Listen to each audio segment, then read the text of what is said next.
Ayan, shoutout sa ating lahat dyan. Magandang umaga at gabi, tanghali sa ating lahat. At dito na tayong muli sa ating pagre-reaction upload video.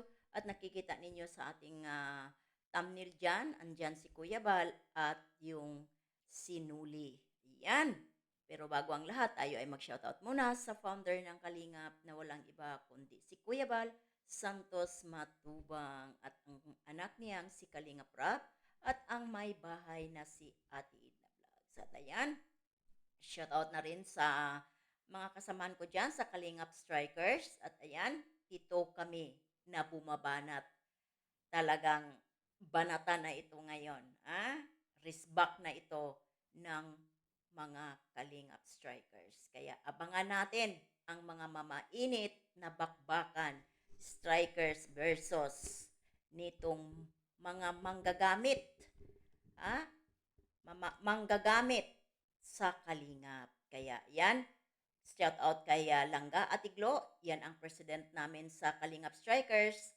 Sinundan ni Cel TV PH, Ermagalo Mix Vlog, Silina Barbosa Official, Maria Ligaspi Vlog, at Hasa 26 TV, Kaberks TV, Pugi for Life, Federico Santos, at ang dalawa naming bigatin ito na sponsor ng Kalingap na nasa amin sa Strikers. Si Ate Lydia Nabida na dati-rati siya si Tita of San Francisco at si Sis Jacqueline Ducusin at ang inyong lingkod, Hayat's Mix Vlog. At ayan, balik tayo dito sa ating pinaka-thumbnail. Ano ba ang nasa thumbnail natin? Founder nakikiusap versus nagtigas-tigasang nakikontent. Ayan, mayroong post dyan si Kuya Bal sa Facebook. At ayan, yan ang ginawa natin dyan, kasama dyan sa thumbnail natin. At may caption din tayo sa ibaba. Nagpakumbaba, nakikiusap, saan kaya ito hahantong? Di ba? Katanungan, saan kaya ito hahantong? Sa sobrang kabaitan ni Kuya Bal, ilang bisis na ito si Nuli kinausap na bumalik sa Kalingap. Bakit ba siya kinausap ni Kuya Bal na bumalik sa Kalingap? Dahil gano'n naman din, nasa sa labas siya, panay content niya sa Kalingap. Ngayon, mayroon ng pasabi na huwag nang gamitin ang beneficiary, yung particular na beneficiary na dati sinuportahan nila. Pero, ano ang sagot? Freelancer siya. Freelancer ka, oo, freelancer ka. Pero mayroon bang pahintulot? Mayroon bang pahintulot na gagamitin mo ang content ng Kalingap?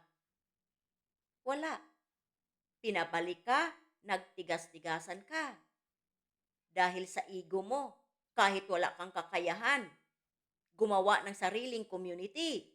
Bakit ko nasabi na wala kang kakayahang gumawa ng sariling community? Andyan ka pa rin, nakiki-content. Magdalawang buwan na mula nang umalis ka sa Kalingap. May nagawa ka bang community na matatawag na kayo ang bumuo? Wala. Nakikontent at nakikontent ka pa rin sa Kalingap. Kaya basahin natin itong sinasabi ni Kuya Bal doon sa Facebook. At sa post na to, mayroong basher doon. Liwa-liwa. Pagkatapos nito, ikaw ang papasadahan ko. Ano ang sinasabi dito ni Kuya Bal? Kanuli, ayaw ko magkaaway tayo. Bakit kinukontent ang Rochelle at Kalingap? Pakisagot daw po. Tinatanong ka. Ang Rochelle, si Kuya Bal ayaw niya na magkasagutan o magkaaway kayo. Dahil ang Rochelle, kinokontent mo. Ang Rochelle, walang reactor, walang depender. Dahil yan ang napag-usapan nilang magtyohin. At sinabi yan nung pamangkin, magbigay lang kayo ng tulong, tatanggapin ko. Pero wala akong reactor dahil ayaw ko ng gulo. Ngayon, doon sa salita na yon, intindihin mo yon. Kaya ka na itanong ni Kuya Bal ng ganitong klaseng tanong. Ngayon, dito tayo sa Kalingap. Bakit content ka pa rin ng content? Kahit pinagbawalan ka na. Katwiran mo, freelancer ka, at love ka ni Kuya Bal. Ah? Love ka at freelancer ka. Yan ang lagi mong sinasabi. Freelancer, pero kung may respeto ka sa sarili mo dahil nakikontent ka lang naman, Noli, magpasabi ka na pwede ba makikontent? Papayagan kayo. At isa pa, pinabalik ka Pinabalik ka para malaya kang magko-content kasi hindi ka makamove on sa kalingap Umalis ka, pero yung kaliwang paa mo, iniwan mo sa kalingap. Dahil kung talagang totally, buong katawan mo, aalis sa kalingap, alam mo kung anong mangyayari sa channel mo. Kaya iniwan mo ang kaliwang paa mo o isa sa paa mo. Dahil masasabi mo na, pwede pa ako. Mga tuwiran ka kahit hindi na valid yung pangangatwiran mo. Kaya sagutin mo yun. Sagutin mo yan kung ano ang ipangatwiran mo. O baka naman hihingi ka ng sagot doon sa spokesperson mo. Yung spokesperson mo ang sasagot in behalf sa'yo. Baka ganun ang mangyayari. Kasi hindi ka marunong sumasagot Yan lang ang paulit-ulit mo Freelancer ako. Love ako ni Kuya Bal. Di ba? Yan ang sinasabi mo. Pero ito ang tanong ko. Nakikiusap na ang isang founder. Hindi ka madala ng pakikiusap. Huwag mong ubusin ang pasensya ng tao.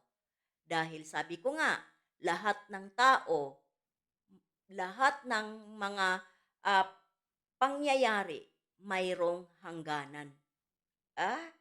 At mayroon na pinupost na sa Facebook yung nakikiusap sa'yo, pero nagtigas-tigasan ka pa rin. Yan, alam mo, Noli, malaking ebidensya yan. Malaking ebidensya yan na nakikiusap na siya, pero hindi mo pinakinggan. Tuloy at tuloy ka pa rin. Kaya wag mong ubusin at ang pasensya ng tao.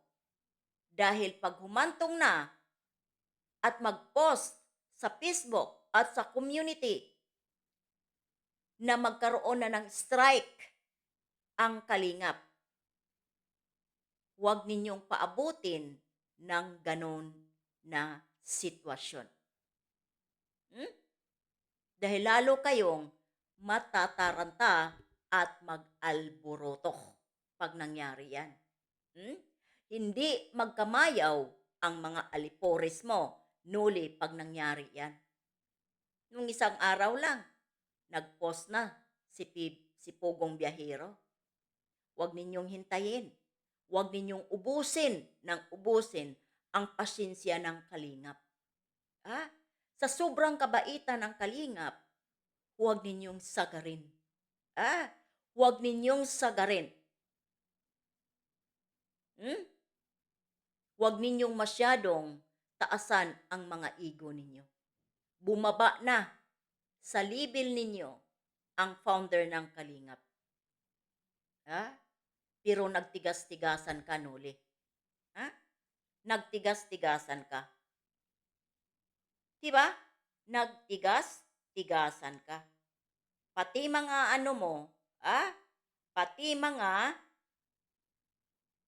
aliporis mo, ah, tulad dito, sa aliporis mo na 'to, ah, ni liwa-liwa. Hmm, liwa-liwa.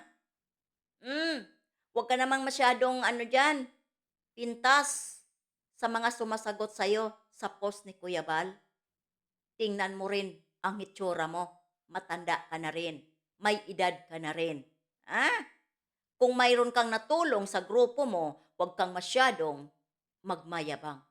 Gusto mo yata ipangalandakan sa buong mundo na nakaambag ka sa grupo mo. Hmm? Wala ka ring pinag-iba diyan sa sinamahan mong grupo. Ah, mayabang. Tumulong kayo at huwag ninyong ipangalandakan sa buong mundo na kayo ay nakakatulong. Kung mayroon mang sumagot sa'yo sa mga sinasabi mo laban sa kalingap, dapat ka lang sagutin. Ah, hindi mo basihan at sasabihin mong para kang sponsor. Bakit? Porki ba sponsor ka?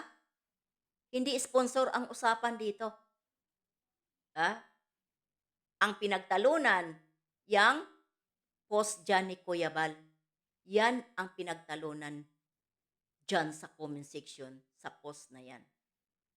Ah, magagalit ka pala pag sinabihan ka, liwa-liwa, ah, ng gurang. Tanggapin mo. Pupunta ka doon. At sa itsura mo na yan, at sa ano mo na yan, bata ka pa ba? May edad ka na eh. Bata ka pa ba dyan sa dating na yan? Hindi. May edad ka na. So, hindi mo dapat ikakagalit. Ah? At kung tumulong ka, nakapag-ambag ka dyan sa grupo ninyo, dyan sa E1, huwag mong ipangalandakan sa buong mundo o dito sa social media, na isa kang sponsor. Mabuti sana kung isa kang sponsor, nakapagbigay ka, ikaw lang mag-isa, 100, 500,000, ikaw lang isa. Katulad ng mga sponsor ni Beyonce, sa agency ni Beyonce, ayan, titingalain ka. Pero yung ambag mo ay katulad lang din sa akin na ambag at gusto mong ipagsigawan dito sa madla, nabigatin kang sponsor, kaya pag nagkomento ka dyan sa mga comment section, ay wagas ka, ay wagas, liwa-liwa. Tapos pag nagsalita ka laban sa kalingap, ay akala mo, may isang bahay kang naipatayo sa kalingap. Di ba? Oh, kalaban mo dito si Kison Luz Biminda. Matandang gurang, tingnan mo ang mukha mo bago magsabi ng matandang gurang, huwag kang filter. Oh, bakit? Nagsasaktan ka din pala. Kaya huwag ka ding magsalita ng mga masasakit, mga below the belt. Dahil pag ikaw ang balikan at gagantihan ang edad mo, nagagalit ka. Di ba? Kung ano yung nasa post dyan at pinagtalon-talunan, doon ka kumuha ng isasagot o ikomento mo. Nakikiusap si Kuya Bal, at nagtatanong kung mayroon kang alam, bakit kinokontent ang Rochelle at tuloy-tuloy sa pag-content ng Kalingap, sumagot ka. Pero wag kang kung mag-comment ng below the belt. Haliwa-liwa. Oh. At ikaw naman, Nuli, wag masyadong taasan ang ego mo. Wag mong masyadong taasan. Wag kang magtigas-tigasan. Hindi mo naman pala kaya. Nasa kalingap ka pa rin nakaikot. Nasa kalingap ka rin nakaikot. Kasi hindi kayo pwede sa kay Pugong Biyahero. Hindi kayo pwede sa kay Tikram at sa iba pang mga charity vlogger. Oo, tama. Maraming mga charity vlogger. Pero sa kalingap kayo, malayang nagko-content. Hinahayaan kayo dahil naintindihan ang bawat pangangailangan ng tao. Inaintindihan na ginagawang libangan at mapagkakitaan din. Pero inaabuso ninyo. Di ba? Yan ang katotohanan. Yan ang pinakamahirap sa inyo na nakikigamit, nakikikontent sa kalingap. Sa kalingap lang kayo, malayang malaya, kaya magulo dahil kayo umaabuso na. Ngayon, inaalmahan kayo, kayong mga alipores dyan, ninuli, kayo ang sobrang kuda ng kuda, kayo ang nasasaktan. Pero yung taong pinakiusapan at tinanong, hindi nasasaktan kundi nagtigas-tigasan. Nagtigas-tigasan. Dapat nga isa kayo sa makiusap sa kainuli. Tigilan mo na lang ang pagkontent sa kalingap. Kasi nakakahiya na. Pero hindi kayo yung nagsulsol kay Nuli. Kayo ang nagsulsol kay Nuli, mga alipores. Kaya yan si Nuli, kahit pinakiusapan na, ay nagtigas-tigasan pa rin. Kaya ikaw Nuli, huwag mong ubusin ang pasensya ng tao dahil lahat may hangganan. Kaya hanggang dito na lang tayo. Huwag nating kalimutan, mag-thumbs up naman please. Kaya hanggang dito na lang. Bye-bye and God bless sa ating lahat.